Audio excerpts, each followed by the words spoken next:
In episode 14, titled Precision, Recall, F1, and When Accuracy Lies, the goal is to explain why accuracy can mislead confident teams, especially when a dataset is imbalanced or when the cost of different errors is not symmetric. Accuracy is easy to compute and easy to communicate, which is exactly why it becomes dangerous when it hides the failures that matter most. Data X questions often use this trap because real organizations fall into it, celebrating a high accuracy score, while the model quietly misses rare but costly events. In this episode, we will anchor your thinking around precision and recall, and then show where F1 score helps when you need a balanced view. The aim is not to make you distrust accuracy in all cases, but to make you skeptical in the right cases and confident in your metric selection under exam pressure. When you can explain why accuracy lies in a specific scenario, you will choose better answers, and you will sound like someone who has done this work before. Before we continue, a quick note. This audio course is a companion to the Data X books. The first book is about the exam and provides detailed information on how to pass it best. The second book is a Kindle-only ebook that contains 1,000 flashcards that can be used on your mobile device or Kindle. Check them both out at cyber.author.me in the Bare Metal Study Guide series. Precision is the metric you lean on when you need to control false alarms and wasted effort, because it measures how trustworthy positive predictions are. Precision is the ratio of true positives to all predicted positives, which means it is directly penalized by false positives. Operationally, precision answers a question like, when the system raises a flag, how often is it actually worth acting on? In fraud, high precision means investigators spend time on real cases rather than chasing noise, and it reduces customer friction caused by unnecessary interventions. In churn interventions, high precision means incentives and outreach are targeted at customers who truly need attention rather than being spread broadly and wastefully. In security monitoring, high precision reduces alert fatigue and increases the chance that analysts treat alerts seriously, which can improve response quality. Data X rewards using precision when the scenario emphasizes resource protection, workload management, or the cost of false alarms, because that is the correct alignment between metric and consequence. Recall becomes the priority when you need to reduce misses and dangerous blind spots, because it measures how many actual positives you captured. Recall is the ratio of true positives to all actual positives, which means it is directly penalized by false negatives. Operationally, recall answers a question like, of all the real events, how many did we successfully detect, which is essential when missing an event causes significant harm. In safety systems, missing a true hazard can have catastrophic consequences, so recall often dominates, even if that means tolerating more false alarms. In fraud, recall can dominate when the financial loss from misses is extreme or when fraud patterns evolve quickly, making missed detection especially costly. In healthcare triage contexts, recall can matter when failing to identify a real condition is dangerous, even if follow-up evaluation can filter false alarms later. Data X rewards recall emphasis when the scenario language implies severe consequences for misses, because it reflects a mission-protecting mindset rather than a convenience mindset. F1 score is useful when both precision and recall matter, and you need a single summary that penalizes lopsided performance. It is the harmonic mean of precision and recall, which means it does not allow one to be very high while the other is very low without pulling the score down significantly. This makes it a reasonable choice in scenarios where false alarms and misses are both painful and where a balance is required to keep the system useful. F1 score can also be helpful when accuracy is misleading due to imbalance, because it focuses on performance for the positive class rather than being dominated by the majority negative class. The exam may present a scenario where stakeholders want fewer false alarms, but also cannot afford to miss too many real events, and that tension is often a cue for F1 thinking. The key is that F1 score is a compromise, not a universal best, and it should be used when the scenario truly values balance. Data X rewards choosing F1 score for the right reason, which is the need to balance two competing error costs, not the desire to avoid making a decision. Imbalanced datasets are where accuracy most often overstates performance, and the exam expects you to recognize imbalance cues quickly. When positives are rare, the majority class dominates the total count, so a model can appear accurate while failing to detect positives. This is why accuracy can look excellent even when recall is near zero, because most predictions are negative and most cases are negative. The scenario may describe rare events like fraud, faults, severe incidents, or high-risk cases, and those words are strong imbalance signals. The exam may also hint at imbalance through base rates, class proportions, or language about rare but costly outcomes, which should make you cautious about trusting accuracy. In these contexts, metrics focused on positive detection, such as precision, recall, and F1 score, usually provide a more honest view of performance. When you see imbalance, your instinct should be to question accuracy immediately and look for metrics that reflect what the business actually cares about. Choosing metric priority is ultimately about scenario consequences and risk, which is why Data X frames these questions with realistic context. If the main pain is wasted effort and alert fatigue, precision matters because it limits noise and protects resources. If the main pain is missing critical cases, recall matters because it protects the mission and reduces blind spots. If both pains are significant, F1 score can provide a balanced summary, but you should still be ready to explain what trade-off that balance implies. The exam often gives you enough context to infer which error type is more costly, even if it does not explicitly say false positives are costly.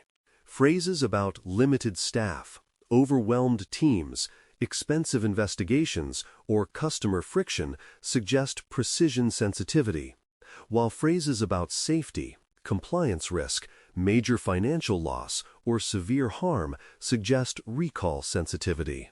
Data X rewards the learner who can read those consequences and then select a metric that aligns with the decision being made. When you treat metric choice as risk management, the correct answers become easier to spot.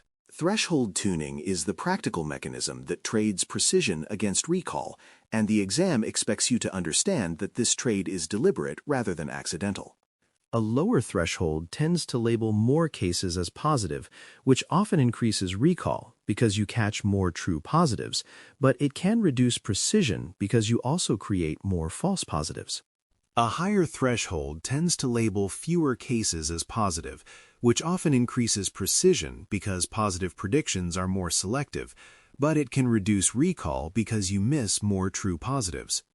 The exam may describe adjusting sensitivity, reducing false alarms, or catching more cases, and those are all threshold cues. The right choice depends on which error type is more costly and whether there is a secondary process, like human review, that can manage false positives. When you understand threshold tuning as a policy decision, you can answer questions about model configuration without pretending there is a single best setting. Data X rewards the ability to tune deliberately because it reflects professional control over system behavior. Prevalence shifts can change precision even when recall remains stable, and this is an advanced but practical concept that the exam may test through scenario language about changing environments. Prevalence is the base rate of the positive class, meaning how common the event is in the population at a given time. Precision depends on prevalence because even with the same sensitivity, a decrease in true event frequency can cause a larger proportion of positive predictions to be false positives.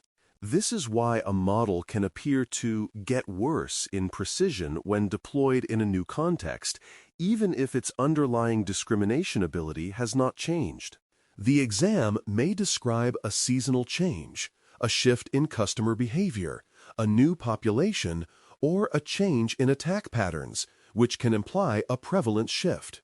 When that happens, you need to interpret precision changes carefully and consider recalibration or threshold adjustment rather than assuming the model is broken. Data X rewards the learner who recognizes that metrics can move because the world moved, not just because the model moved. This mindset also helps you choose answers that emphasize monitoring and governance in production.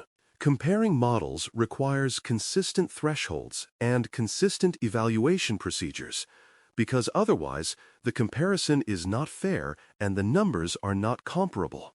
If one model is evaluated with a different threshold, different data partitioning, or different sampling, the metrics can be distorted in ways that favor one model without reflecting true performance differences.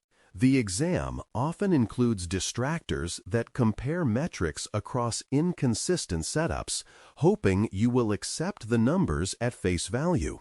A disciplined approach is to ensure that both models are evaluated on the same dataset splits, the same labeling definitions, and the same threshold policy, unless the question explicitly asks about threshold tuning as part of the comparison. Consistency also includes using the same time window and the same population definition, because drift and prevalence changes can affect results. Data X rewards this discipline because it reflects professional evaluation integrity, where you compare like with like. When you see a comparison question, one of your first instincts should be to check whether the evaluation conditions are consistent. Optimizing the wrong metric is a common real-world failure mode, and the exam expects you to avoid it by aligning metrics with stakeholder goals. If stakeholders care about minimizing customer friction, optimizing recall at the expense of precision could create a flood of false alarms and harm customer experience. If stakeholders care about preventing rare catastrophic events, optimizing precision at the expense of recall could create a system that looks clean but misses the cases that matter. The exam may describe stakeholders implicitly through operational constraints, such as staff capacity, legal risk, safety obligations, or customer trust, and your metric choice should align with those priorities.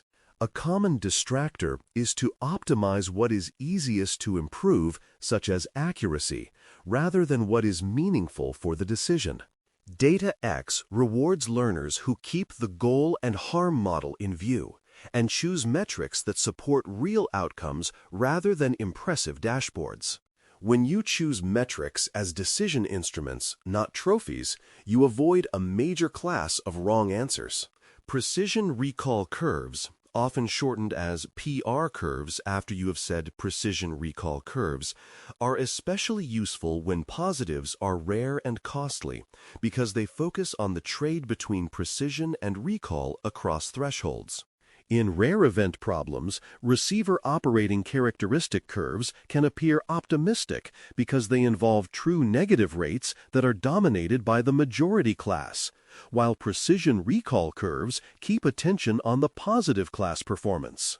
The exam may hint at rare positives and the need to manage false alarms versus misses, which is where precision recall curve thinking becomes relevant. A precision recall curve helps you choose a threshold that matches operational constraints by showing how precision changes as you pursue higher recall. This is not about memorizing curve shapes, but about recognizing that the right evaluation view depends on the class balance and the decision costs. Data X rewards selecting precision recall curves in rare event contexts because it demonstrates that you understand how imbalance affects what evaluation tools are informative. When you see rare and costly positives, you should think of precision and recall as the central lens and precision recall curves as the tool that summarizes the threshold trade. Metric choices translate into staffing, cost, and customer impact, which is why the exam frames evaluation decisions as operational policy decisions. High precision reduces wasted effort, meaning fewer people are needed to triage noise and fewer customers are interrupted by unnecessary actions. High recall reduces misses, meaning fewer costly events slip through, but it can increase workload if false positives rise, which may require staffing changes or improved triage. Balanced metrics like F1 score can support stable operations when neither error type can dominate, but they still imply a chosen compromise that affects workload and risk. The exam rewards learners who can describe these operational implications because it shows you understand metrics as levers that shape real systems. This also helps you defend your choices because you can tie a metric selection to a practical resource plan rather than treating it as a purely technical preference. When you translate metric choices into operational impact, you are doing exactly what an experienced practitioner does when deploying models into workflows. A simple anchor that keeps your reasoning stable is that precision protects resources and recall protects mission, which helps you choose deliberately rather than by habit.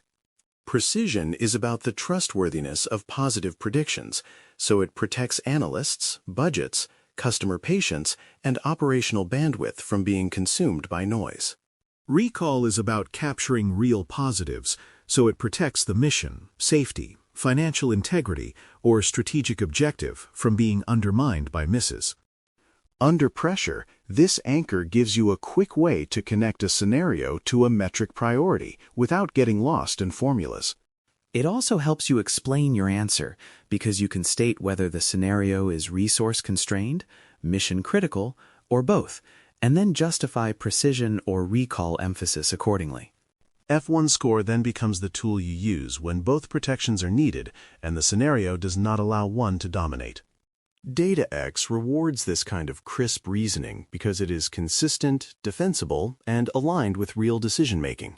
To conclude episode 14, pick one scenario and defend your metric choice because that exercise ensures you can apply these ideas under exam conditions.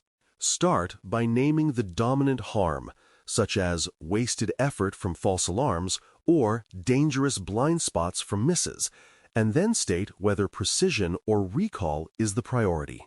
If the scenario requires balance, explain why both error types matter and why F1 score provides a defensible compromise, while acknowledging that threshold selection still defines the operational trade.